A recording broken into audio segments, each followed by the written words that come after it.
আমি এখন পৃথিবীর সবচেয়ে ঠান্ডা বসবাসযোগ্য স্থানে রয়েছি। এটি হলো ওইমিয়াকন।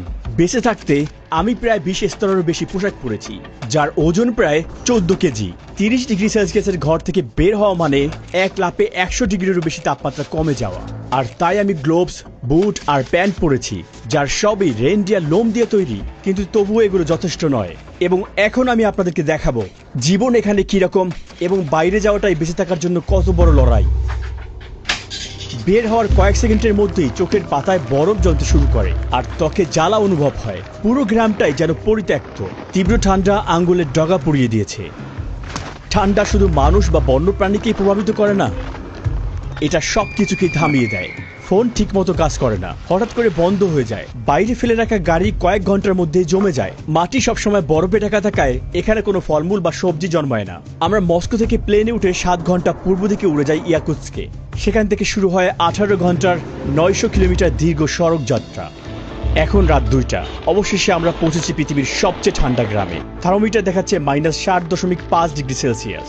গাড়ি থেকে নামার মুহূর্তে মনে হলো আমরা যেন কোনো ভিন্ন গ্রহে এসে পৌঁছেছি। নাকের লোম পর্যন্ত জমে গিয়েছিল আর তাই প্রতি নিঃশ্বাসে খোঁচা অনুভব হচ্ছিল। শুষ্ক বাতাসে হঠাৎ করে প্রবল কাশি ওঠে, যেন থামছেই না। ওইমিয়াকন গ্রামে প্রায় 800 জন মানুষ 1.5 বর্গ কিলোমিটার এলাকা জুড়ে বসবাস করছেন। এখান থেকে বাইরে কাউকে দেখা প্রায় অসম্ভব। মনে হচ্ছে যেন সময়টাই এখানে থেমে গিয়েছে। এখানে প্রচন্ড ঠান্ডা। প্রায় 15 মিনিট ধরে হাঁটছি। দেখতে পাচ্ছেন আমার বন্ধুর চোখের পাতাগুলো বরফে জমে আছে। এছাড়াও দেখতে পাচ্ছেন তার উপরের ঠোঁটে একটি বড় বরফের ফোঁটা জমে আছে। ওইমিয়াকন আমাদের ভূমি পাহাড় দিয়ে ঘেরা। এখানে অসম্ভব রকমের ঠান্ডা পড়ে। তাপমাত্রা নেমে যায় -63 বা এমনকি -64 ডিগ্রি সেলসিয়াসে। যেহেতু ওইমিয়াকন একটি উপত্যকার মাঝে অবস্থিত, এখানে বাতাসের চলাচল কম। ঠান্ডা একবার জমে গেলে সেটা নড়ে না, ঠিক সেখানেই থেকে যায়। এই এলাকায় মাটির নিচের স্তর সারা বছর বরফে জমে থাকে। এই বরফের স্তরকে বলা হয় পার্মাফ্রস্ট, আর এটি 100 মিটার দীর্ঘায়িত হতে পারে। এই চরম ঠান্ডায় টিকে থাকতে গ্রামের মানুষরা একটি কেন্দ্রীয় হিটিং সিস্টেম গড়ে তুলেছেন। একটি মাত্র কয়লা চালিত বয়লার থেকে পাইপের মাধ্যমে বেশিরভাগ এলাকায় পৌঁছে দেওয়া হয় তাপ। এই ব্যবস্থাটি এক মুহূর্তের জন্য বন্ধ হওয়া চলবে না। এখানকার বাড়ির ভেতরের গঠন সাধারণ গ্রামীণ বাড়ি থেকে সম্পূর্ণ ভিন্ন। পুরো বাড়ি গরম রাখতে কেন্দ্রীয় বয়লার সাথে সংযুক্ত পাইপগুলো ঘরের মধ্য দিয়ে চলে যায়। প্রথমে মোটা কাঠের বিম দিয়ে সমতল একটি ভিত্তি বানানো হয়, আর এর উপর বসানো হয় মূল কাঠের গাঁথুনি। এরপরে দেওয়া হয় 30 সেন্টিমিটারের পুরুত্বের একটি সাব ফ্লোর, এরপরে ইনসুলেশন এবং সবশেষে মেঝে। প্রতিটি দেয়াল 7 স্তরের উপাদান দিয়ে তৈরি। বাইরে থাকে কাঠ, এরপরে প্রধান ইনসুলেশনের বাধা হিসেবে থাকে বসাল্ট লোম, এরপরে প্লাস্টার, মেস, ফোম ইনসুলেশন, আরও এক স্তরের প্লাস্টার এবং সবশেষে ভিতরে কাঠের প্যানেল থাকে। জানালাগুলি 3 স্তরের কাচের, যা এই প্রচন্ড ঠান্ডা থেকে রক্ষা করার জন্য অত্যন্ত গুরুত্বপূর্ণ। ছাদের ভিতরে ইনসুলেশনের জন্য ব্যবহৃত হয় সরাস্ট এবং মাটি।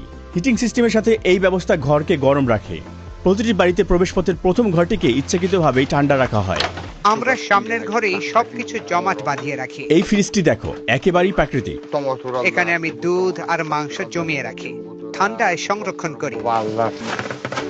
আপনারা নিশ্চয়ই দেখছেন, প্রবেশপথের এই প্রথম দুটি ঘর ব্যবহার করা হয় জিনিসপত্র মজুত রাখার জন্য এবং প্রাকৃতিক ফ্রিজ হিসেবে। এছাড়াও এই ঘরগুলো ভিতরের অংশকে সুরক্ষিত রাখতে বাফার হিসেবে কাজ করে। আপনারা দেখতে পাচ্ছেন ঘরের এই উপরের অংশগুলো বরফে আচ্ছন্ন হয়ে আছে, বিশেষ করে ছাদ। ওইমিয়াকনের দিনটা শুরু হয় খুব ভোরে। ইয়েভদোকিয়া এরই মধ্যে চলে গেছেন গবাদি পশুর খামারে। এখানকার খামারিরা ফ্রস্ট বাইট থেকে সংবেদনশীল টিস্যুগুলোকে রক্ষা করতে গরুগুলোকে কাপড় দিয়ে এভাবে মুড়ে রাখেন। এখন আর ওলান জমে যাওয়ার ঝুঁকি নেই, কিন্তু একবার দুধ বের হতে শুরু করলে তখন আমাদের খুব সাবধান থাকতে হবে। ওইমিয়াকনের প্রচন্ড ঠান্ডার কারণে ভবনে পানি সরবরাহের কোনো পাইপ নেই, থাকলে সঙ্গে সঙ্গে জমে যেত। তাই গরুগুলোকে প্রতিদিন প্রচন্ড ঠান্ডায় নদীতে গিয়ে পানি পান করতে হয়। একের পর এক গরুগুলো ঠান্ডার নরকে পা রাখছে, কারণ তারা জানে দেরি হলেই অসহনীয় উঠবে এই ঠান্ডা। তাদের শরীরের লোম সঙ্গে সঙ্গে বরফে জমে শক্ত হয়ে যায়। নদীর এই অংশটুকু বরফে জমে না, কারণ এটি পাহাড় থেকে আসা সতেজ পানির ধারা। ভূগর্ভস্থ ঝর্ণার পানি নদীর সঙ্গে মিশে যায় এবং এই নদীকে বরফে জমা থেকে রক্ষা করে। হঠাৎ করেই আমার পুরো মুখমণ্ডল অবশ হয়ে গেল। বাঁ পাশে পেশি আমি নাড়াতে পারছিলাম না, যেন মুখে প্যারালাইসিস হয়েছে। ইয়েভদোকিয়া খেয়াল করছিল ইতিমধ্যে আমার নাকও জমতে শুরু করেছে।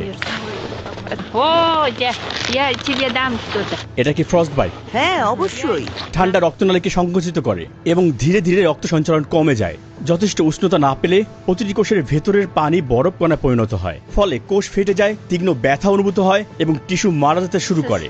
Надо закрыть. তোমার মুখ ঢেকে রাখতে হবে, Закрыли бы вот так. এইভাবে মুখ ঢেকে হাঁটো। সাবধানে থেকো, না হলে এটা কালো হয়ে যেতে পারে। এই মুহূর্ত থেকে ডকুমেন্টারি শুটিং শেষ হওয়া পর্যন্ত আমি আর একটা 10 মিনিটের বেশি সময় ধরে বাইরে থাকতে পারবো না। তা না হলে ফ্রস্ট বাইটে আক্রান্ত হওয়া আমার নাক আরো খারাপের দিকে যাবে। ডকুমেন্টারির অগ্রগতির সঙ্গে সঙ্গে এখানে তাপমাত্রা আরো কমতে শুরু করেছে।